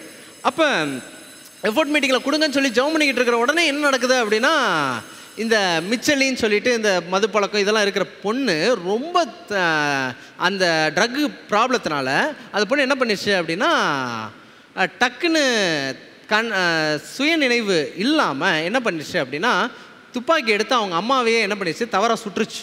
அப்போ அவங்க அம்மா காயப்பட்டு என்ன பண்ணுறாங்க, ஹாஸ்பிட்டலில் வைக்கிறாங்க. அப்போ சுயநினைவு தெரிஞ்ச உடனே அந்த பொண்ணு வந்துட்டு அந்த எட்னாங்கிற பாட்டிகிட்ட வந்து நான் இப்படி தப்பு செஞ்சுட்டேன், எனக்கு ஏதாவது நான் திருந்திருக்க ஏதாவது வழி இருக்காதுன்னு ரொம்ப ஏங்கியிருக்கு அந்த பொண்ணு. உடனே எங்கள் சர்ச்சில் எஃபர்ட் மீட்டிங் நடக்குது, நீ வரையா அப்படின்னு சொல்லி கூப்பிட்ருக்காரு. இப்போ பாஸ்டர் என்னன்னா ஊர் ஃபுல்லாக போஸ்ட் அடித்து வச்சுன்னு சொல்லிட்டு என்ன பண்ணுறாரு, இப்போ எஃபர்ட் மீட்டிங் நடத்துகிறாரு. கடைசியில் பார்த்தா பாஸ்டர் குடும்பத்தில் 4 பேர், இந்த 9 பேர் அந்த மிச்சலிங்கிற அந்த ஒரே ஒரு பொண்ணு வந்துட்டாங்க. அந்த மீட்டிங்க்கு முதல் நாள் வந்திருக்காங்க. பாஸ்டருக்கு ஒரே வருத்தம், லட்சக்கணக்காக செலவு பண்ணி எத்தனை பேர் தான் வந்திருக்காங்க, ஒருத்தர் தான் வந்திருக்காங்கன்னு. உடனே சரி இன்னைக்கு பிரசங்கம் பண்ணுவோன்னு இயேசுடைய அன்பை பற்றி பிரசங்கம் பண்ணுறாங்க. இயேசுடைய அன்பை யார் ஏற்றுக்கிட்டா அப்படின்னா அந்த மிச்சலிங்கிற பொண்ணு ஏற்றுக்கிட்டாங்க. ஏற்றுக்கிட்ட உடனே பைபிள் அன்னைக்கு மீட்டிங் முடிஞ்ச உடனே பைபிள் என்ன பண்ணுறாங்க, கிஃப்டாக கொடுத்தாங்க. பைபிளை கிஃப்டாக கொடுத்த உடனே அந்த பொண்ணு யோவான் புஸ்தகத்தை வாசிக்க ஆரம்பிச்சிருக்கு. 1 யோவானில் ஆண்டவர் வார்த்தையாக இருக்கிறாருங்கிற சத்தியத்தை படிக்கிறாங்க. அப்புறம் காண ஒரு கல்யாண வீட்டு சம்பவத்தை என்ன பண்ணுறாங்க, அந்த அற்புதத்தை படிக்கிறாங்க. மறுபடியும் பிறந்த அந்த ஸ்டோரியை படிக்கிறாங்க. 4வது அதிகாரத்தில் ஒன்று இருக்குது. யாராவது கரெக்டாக சொல்லுங்கள் பார்ப்போம். யோவான் 4ல் ஒரு சம்பவம் இருக்குது. யார்? Super, excellent. யோவான் 4வது அதிகாரம் சமாரி ஸ்திரீ சம்பவத்தை படித்த உடனே தொடர்ந்து படிச்சுக்கிட்டு இருக்கவங்க, இந்த சமாரி ஸ்திரீ வாழ்க்கையில் 5 புருஷன் இருந்தால் இப்போ இருக்கிற புருஷன் இல்லை, இப்படிப்பட்ட ஒரு பொண்ணை ஆண்டவர் மாத்துறாருல, அவங்க உடனே ஊருக்குள்ளே போய் எல்லார்ட்டையும் சொல்கிறாங்களே, இப்போ என்னை ஆண்டவர் மாற்றிட்டார்லன்னு சொல்லிட்டு உடனே என்ன பண்ணுறாங்கன்னா ஊரில் உள்ள எல்லாரையும் போய் இன்றைக்கி எஃபர்ட் மீட்டிங் நடக்குது, வாங்க வாங்க என்ன ஆண்டவர் மாற்றிட்டாருன்னு. அன்னைக்கு அடுத்த நாள் எஃபர்ட் மீட்டிங்கில் சர்ச்சுக்கு வந்தவங்க 54 பேர் இந்த பொண்ணு என்னதான் சொல்கிறான்னு கேட்கணும்னு சொல்லிட்டு அந்த சர்ச்சுக்கு வந்தாங்க. அப்போ பாஸ்டருக்கு ரொம்ப சந்தோஷம். 4.5 வருஷம் அந்த சர்ச்சில் பாஸ்டர் ஊழியம் பண்ணாராம். அதே 9 பேர் இருந்தாங்களாம், பாஸ்டர் குடும்பம் 4 பேர் இருந்தாங்களாம். அந்த மிச்சலி அந்த பொண்ணு ஒரு பொண்ணு இருந்துச்சான். அவர் சர்ச்சை இன்னொரு பாஸ்டர்கிட்ட ஹேண்ட் ஓவர் பண்ணும்போது அந்த சர்ச்சில் 189 பேர் புதுசாக ஞானஸ்நானம் எடுத்தாங்க. ஏன் இதெல்லாம் நடந்துச்சுன்னா, அம்மா ஒரு பாயிண்ட் சொன்னாங்களே, எந்த நபருக்காக நான் உழைக்கணுங்கிறதுக்காக நான் ஜெபம் பண்ண ஆரம்பிக்கிறேன்னு, இந்த ஒரு விஷயத்தில் தான் இவ்வளோ விஷயமும் நடக்குது. அதனால் சந்திக்கப்படாதவர்களுக்கும் எப்படி சந்திக்கணுங்கிறது எப்படி தொடங்கும்னா அந்த கூட்டத்துக்காக ஜெபம் பண்ண ஆரம்பிக்கிறதுல தொடங்குது. தேவன் தாமே இந்த பாடத்தை நம்முடைய வாழ்க்கையை மாற்றுறதுக்கு உதவி செய்வாராக. ஆமேன், ஆமேன்.